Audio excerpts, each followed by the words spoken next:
Christian nationalism isn't just an American export anymore. It's here, in Canada, and it's growing louder, bolder, and more politically strategic, while the church remains disturbingly silent. Welcome to the Faithful Citizen Podcast, where we explore faith, facts, and the future of public witness. In today's episode, we revisit one of our most pressing themes, the erosion of the middle ground in Canadian public life and within the church. With Mark Carney, now Prime Minister, Pierre Poilievre still without a seat, and Christian nationalist figures like Sean Feucht drawing crowds north of the border. We need to talk about what's really happening. This isn't just about politics, it's about worship, witness, and what we're willing to trade for power. Let's get into it. There was a moment when it all seemed inevitable. Pierre Poilievre, once the insurgent voice of anti-establishment conservatism, appeared poised to lead Canada into a new era of right-wing governance. His rhetoric was sharp, his base was energized, and the Liberal government looked exhausted. But then came the shift. The electoral tide changed, not with a scandal or a surge, but with a slow, collective exhale from a weary nation. And when the ballots were counted, it was Mark Carney, not Poilievre, who emerged with a mandate to lead. A centrist technocrat, a global economist, and a man whose platform was quiet in tone, but firm in substance, had won over the very demographic Poilievre had abandoned, the middle. Now, months after that decisive vote, Poilievre remains seatless, preparing to parachute into an Alberta stronghold through a costly by-election. It's a move that reeks more of survival than strategy, a last stand in a party he has reshaped in his image, defiant, insular, and deeply suspicious of the institutions that once defined Canadian conservatism. But we're not here to merely talk about the Conservative Party. We're here to talk about something more profound, something ecclesial, not just electoral. Because while Canada's political middle has crumbled, its moral middle may be next. As Sean Feucht crosses Canadian borders with his traveling brand of Christian nationalism, complete with concert rallies, political endorsements, and open disdain for pluralism, the battle lines are no longer drawn only in Parliament, but in the pews. The question facing Canadian Christians is no longer simply who to vote for, it's also how to vote. It's who we are becoming. The alarm bells have been sounding for years in the United States, but the echoes have grown louder here. In our pulpits, conferences, and social media feeds, a new theology has taken root, one that confuses liberty with license, righteousness with power, and faithfulness with control. It speaks in patriotic tones, demonizes dissent, and wraps political grievance in the language of revival. And too often the church in Canada has responded with silence. But silence, as we've said before, is not a sanctuary. It's a surrender.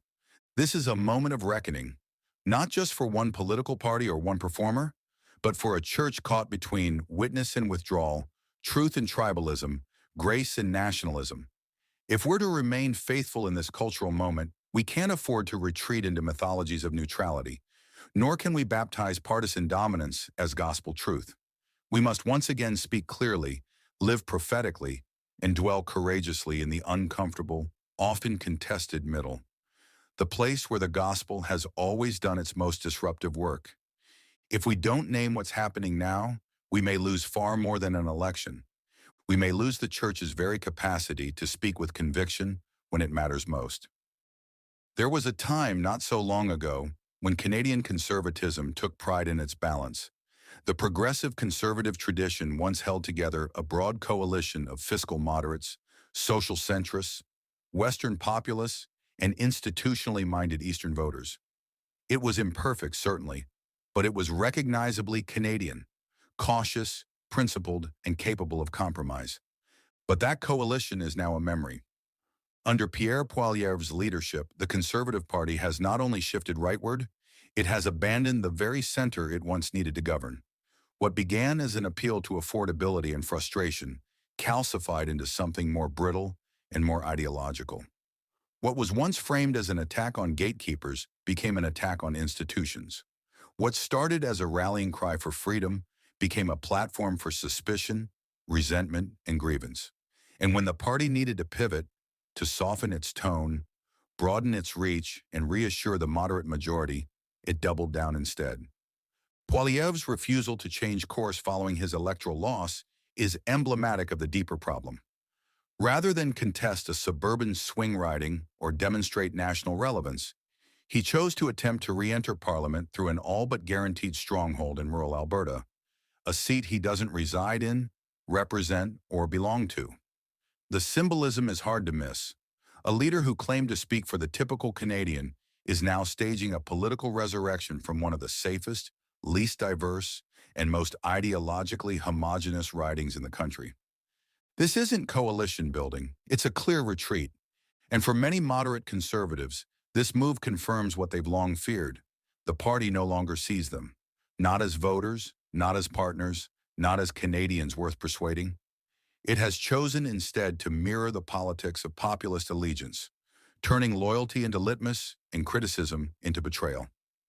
In the aftermath of the 2025 election, the cracks became unmistakable. Suburban voters fled. Immigrant communities that once resonated with Harper's pragmatism turned elsewhere. Young voters, disillusioned by hyper-partisan bombast and allergic to conspiracy rhetoric, stayed home or voted center-left. The silent majority Poilievre often invoked proved not to be a majority at all, and yet the party's internal logic remains locked in place. To pivot would mean alienating the very base that gave Poilievre his rise. To moderate would risk accusations of betrayal from the movement's most energized factions. And so the Conservatives remain trapped, buoyed by intensity, but bereft of breadth. What this moment reveals isn't just a political miscalculation. It shows the consequences of abandoning the center, not just strategically, but morally. Because in Canada, the center isn't a place of compromise for compromise's sake. It's a reflection of who we are: pluralistic, cautious, collaborative. To govern this country, you must speak to the tensions that live within it. And that requires more than a base. It requires a vision. As the Liberal Party under Mark Carney shifted toward the center, grounding itself in institutional trust, economic stability, and social compassion, the contrast became stark. Canadians were not choosing between conservatism and liberalism. They were choosing between cohesion and chaos, clarity and spectacle, governance and grievance. The middle didn't reject the Conservative Party rejected the middle. And in doing so, it surrendered not only its electoral future, but also its claim to national leadership. In the days following the 2025 federal election, a new flashpoint emerged, not in Parliament, but in worship. Sean Feucht, the American worship leader turned political activist, arrived in Canada as part of his ongoing Revive in 25 tour. Billed as a revival movement, his performances quickly evolved into something else: political rallies cloaked in religious language, complete with anti-government rhetoric, calls for Christian dominion, and open contempt for pluralism. For many Canadian Christians, it was unsettling. For others, it was exhilarating. But either way, it was a warning.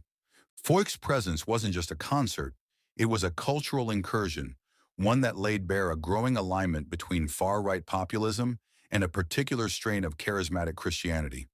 His message is familiar to anyone who has watched American evangelicalism's political transformation over the past decade. The state is corrupt, the media lies, and the church must rise and reclaim the nation. It's a gospel of grievance, wrapped in praise music, a theology of conquest, cloaked in revival language.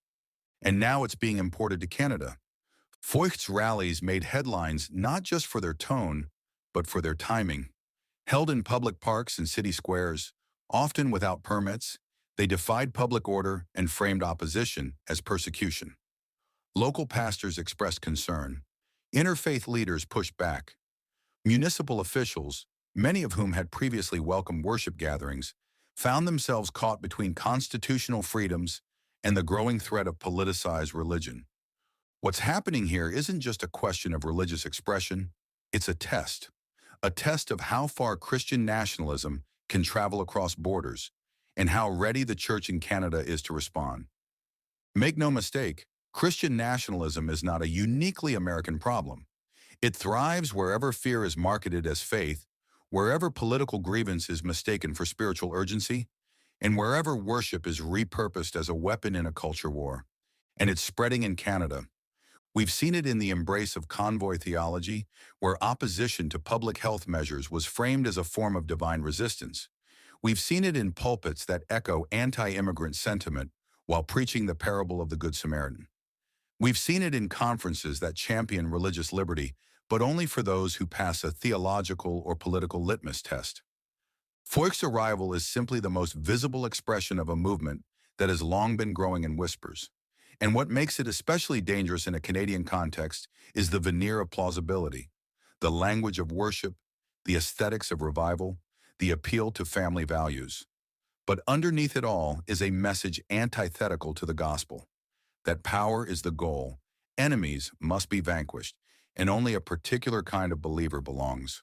The question is no longer whether this ideology exists in Canada, it's whether it's being addressed. It's whether we will name it.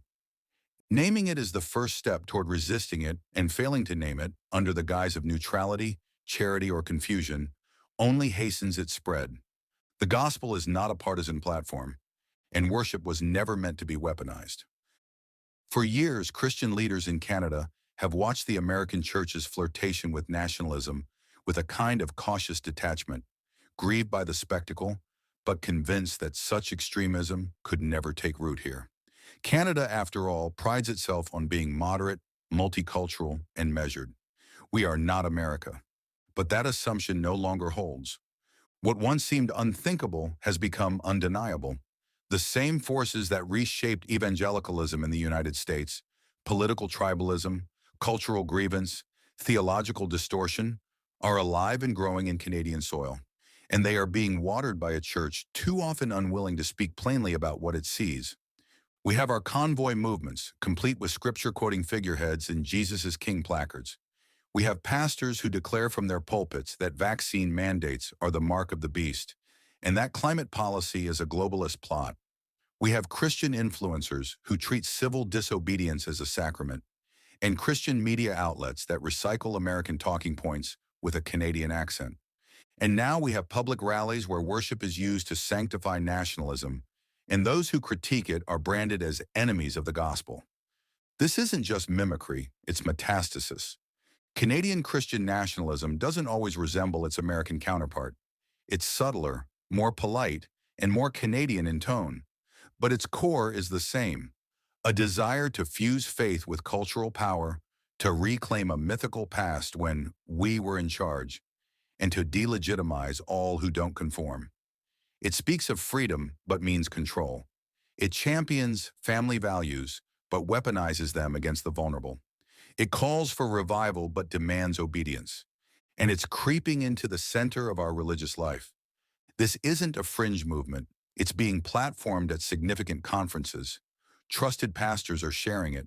It's being discipled through social media, week after week, algorithm after algorithm, meme after meme. And in many cases, it's being met not with confrontation, but with silence. Why? Because in Canada, we've mistaken politeness for peace. We've believed that keeping the church unified is more important than keeping it faithful. And so we hedge. We downplay. We avoid controversy. We tell ourselves that these are just a few loud voices, or that their theology is just a little misguided. But silence isn't a strategy. It's complicity by another name. As we warned in our episode, The Myth of Neutrality, what we remain silent about becomes part of what the world perceives us to stand for. If we don't speak, others will, and they already are. Feucht's rallies aren't the beginning of something. They're confirmation of what's been festering. And the question now facing the church in Canada is simple and urgent. Will we name it? Will we confront it? Or will we pretend once again that this is someone else's problem? The reality is that it isn't someone else's problem, it is ours. And if we don't confront it, we'll be formed by it. There are seasons when silence is no longer prudence, it's betrayal. The church in Canada now stands in such a season. For years, many pastors and Christian institutions have avoided addressing the slow creep of nationalism, conspiracy, and populist theology within their ranks. They have chosen peace over clarity, unity over accountability, and neutrality over truth. But the myth of neutrality makes painfully clear, neutrality isn't the absence of influence. It's the quiet sustainment of whatever evil currently holds sway. This isn't simply a crisis of politics. It's a crisis of formation. When churches fail to name the false gospels rising in their midst, they do not preserve unity. They cultivate confusion. Congregants are left to form their beliefs from YouTube pastors, partisan pundits, and weaponized memes. People who once knew how to distinguish between Christian conviction and political ideology now struggle to differentiate between the two. And pulpits that once preached Christ crucified now flirt with messages of cultural conquest, border militarism, and prophetic nationalism. This confusion isn't accidental. It's the result of decades of soft-pedaling political allegiance as theological identity. And now the fruit is ripening. We are witnessing a generation of Christians who believe their task is to take back Canada for Christ, not by living lives of holiness, hospitality, and humility, but by defeating the left, toppling the elites, and restoring biblical values through legislation, litigation, and coercive power. This isn't the mission Christ gave his church. It's the mission Satan offered in the wilderness.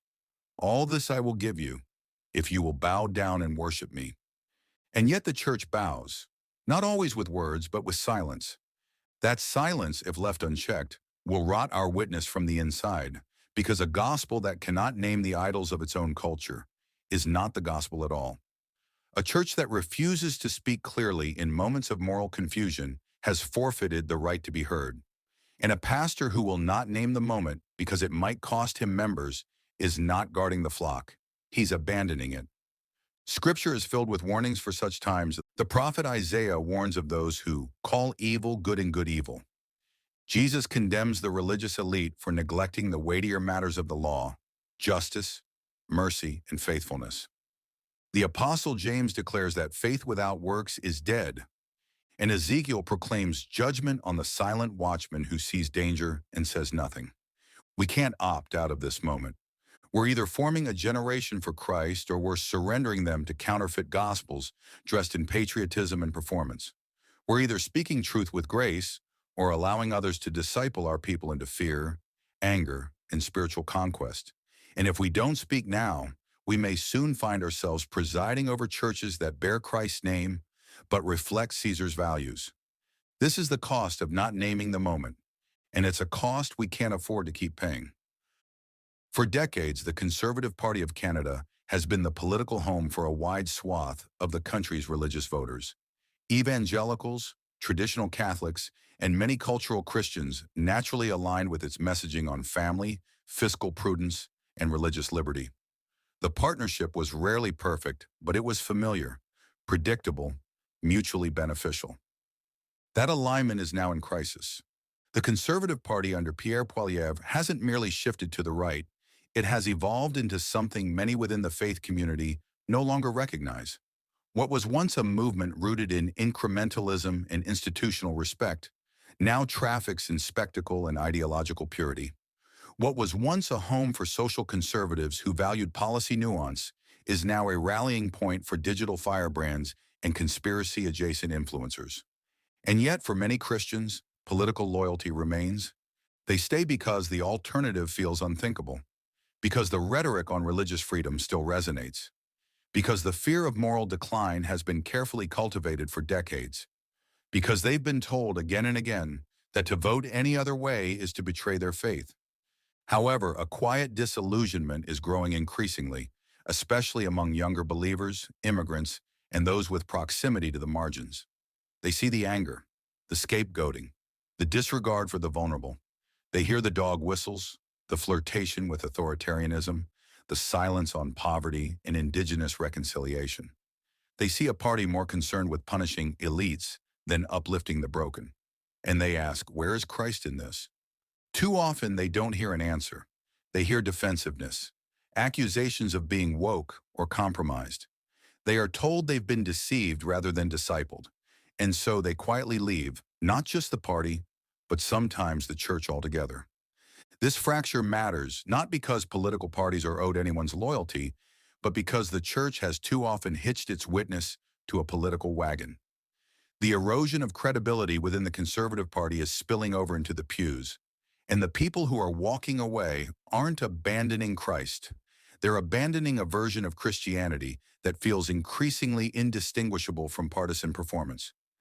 The Conservative Party is still the default political home for many Christians in Canada, but the foundation is cracking. Those who remain must now ask hard questions. Are we being salt and light, or are we simply playing to power? Are we speaking prophetically into our party of choice, or are we serving as court chaplains?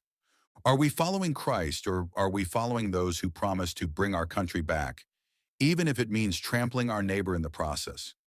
If our allegiance is so fragile that it cannot survive critique, it's not allegiance to Christ, it's allegiance to a brand. The church can't afford to mortgage its integrity for access, nor can it afford to remain captive to a party that has shown, time and again, a willingness to exploit religious rhetoric while ignoring the gospel's demands. Loyalty isn't inherently wrong, but misplaced loyalty can become idolatry, and idolatry always exacts a cost. When Mark Carney entered the political arena, many dismissed him as too technocratic, too elite, too polished for a moment defined by discontent. A banker? In the age of populism? Surely the former governor of the Bank of Canada and the Bank of England was out of step with the nation's mood.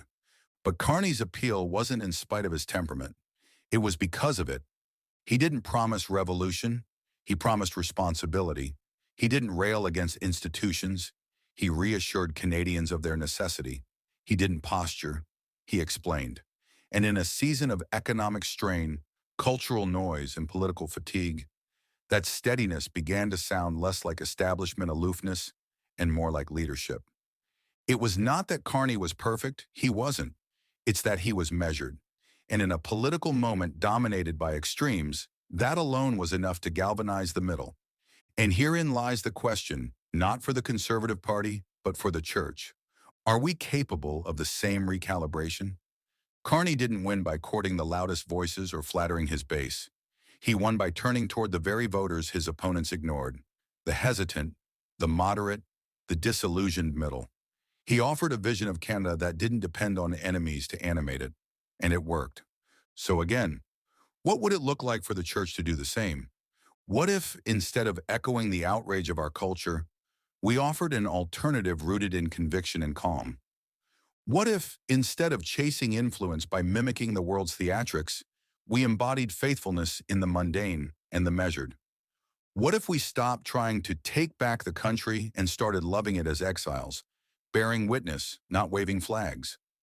Carney's political success in 2025 isn't just a rejection of Poilievre's populism, it's a repudiation of performance politics writ large. The question before the church is whether we're humble enough to receive the same rebuke. Because we too have been seduced by spectacle. We too have believed that volume equals vision, that trending equals truth. But the church was never meant to lead from the front of a convoy. It was meant to walk alongside the wounded. It was never called to manufacture revival through music and microphones. It was called to embody Christ through humility and sacrifice. Carney didn't need to dominate the narrative to win. He just needed to be credible. Perhaps that is the invitation for the church as well. Not to dominate, but to become trustworthy again. To listen, to repent, to steady ourselves for the long work of rebuilding credibility in a fractured world. In a time when political extremism and religious performance threaten to drown out everything else, quiet faithfulness might be the most radical thing we can offer. We live in a time that demands sides, black or white, right or left, for or against, and yet the vast majority of Canadians and many Christians live somewhere in between, not because they lack conviction, but because they believe in complexity. They are trying to hold truth and grace together, justice and mercy, conviction and compassion. This is what we call the gray, and it's where most of us live.